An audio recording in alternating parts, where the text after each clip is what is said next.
À une vingtaine de kilomètres de Porto, c'est un atelier comme il n'en existe que quelques-uns dans le monde.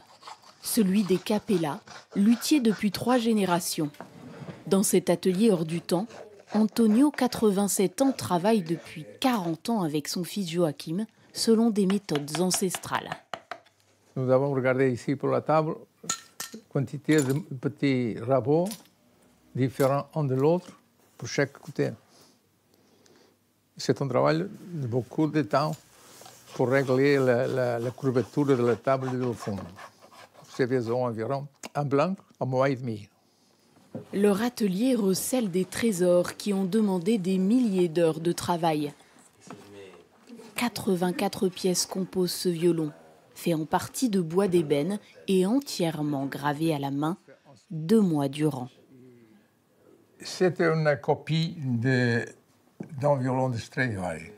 Le tout, c'est un petit losange avec le point, c'était un ivoire.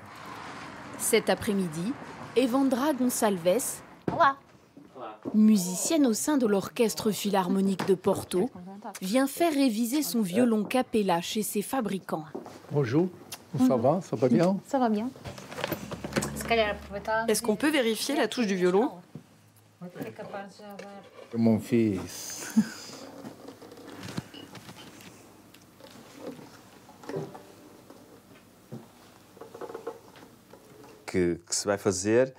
Regarde sur la touche. Il y a des aspérités à force d'appuyer sur les cordes. Il faut aplanir tout ça. Ah oui, je vois. Pour Joachim, c'est un travail de précision. Des gestes dont le luthier a hérité de son père et qu'il maîtrise depuis son enfance. Il va permettre à Evandra de faire vibrer les cordes du violon à la perfection. Não. A solução é tipo o Pedro Rocha que teve.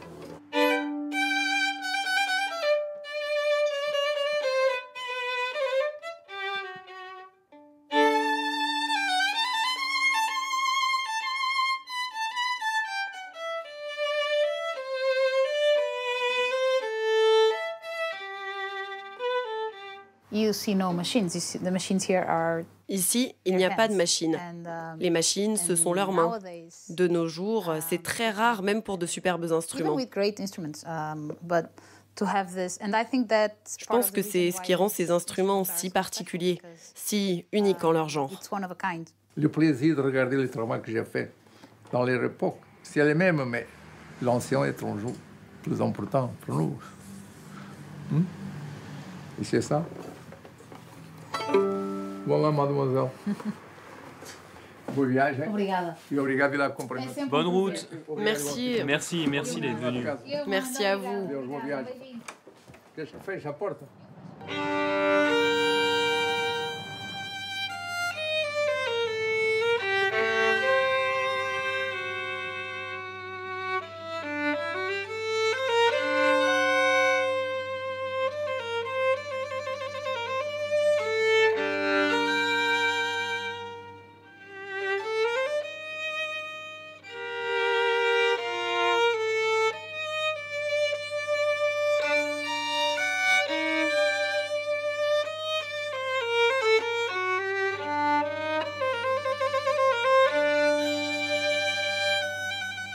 À quelques minutes de sa répétition avec l'Orchestre Philharmonique de Porto, Evandra s'échauffe une dernière fois.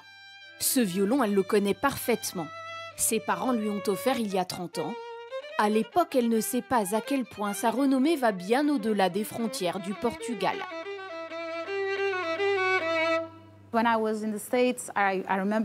Quand j'ai commencé mes études aux États-Unis, à Chicago, j'avais un ami musicien qui jouait aussi avec un instrument Capella.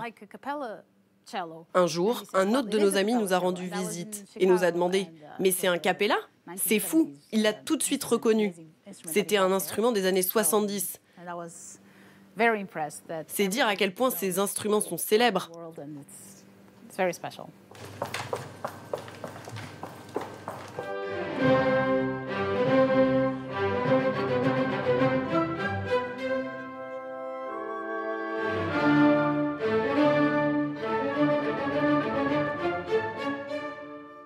Dans l'orchestre, ils sont plusieurs à jouer sur ces violons d'exception.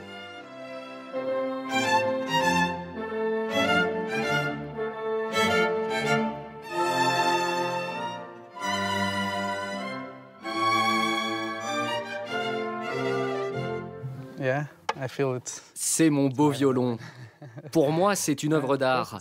Il est de très belle facture et le son est vraiment magnifique.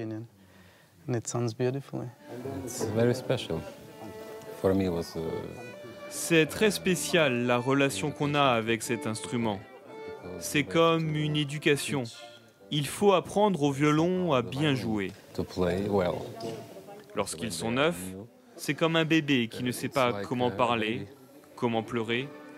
Il faut tout leur apprendre. Ce violon, c'est votre voix. Je reconnaîtrais mon violon n'importe où dans le monde, simplement en le touchant. Il fait partie de moi. Un rêve pour beaucoup de musiciens, mais qui a un prix. Les premiers modèles coûtent 3 000 €. Il faut attendre des années pour espérer en avoir un.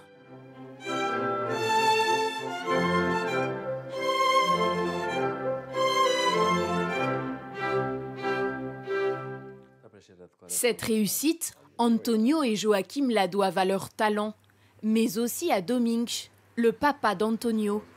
Sur ces images de 1972, on le voit dans son atelier avec Antonio et Joachim, alors âgés de 5 ans.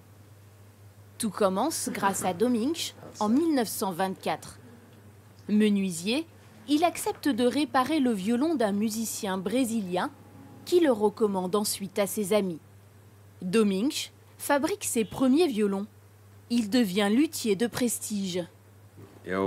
C'est le premier violon que mon grand-père a fabriqué en 1924.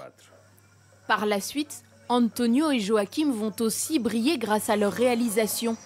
En 1982, le célèbre musicien russe Rostropovitch se déplace jusque dans leur atelier pour commander un violoncelle.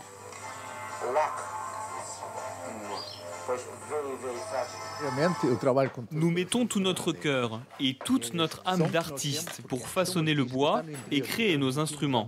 Ce n'est pas qu'une question d'esthétique. Nous voulons transmettre les plus belles sonorités, la plus belle acoustique.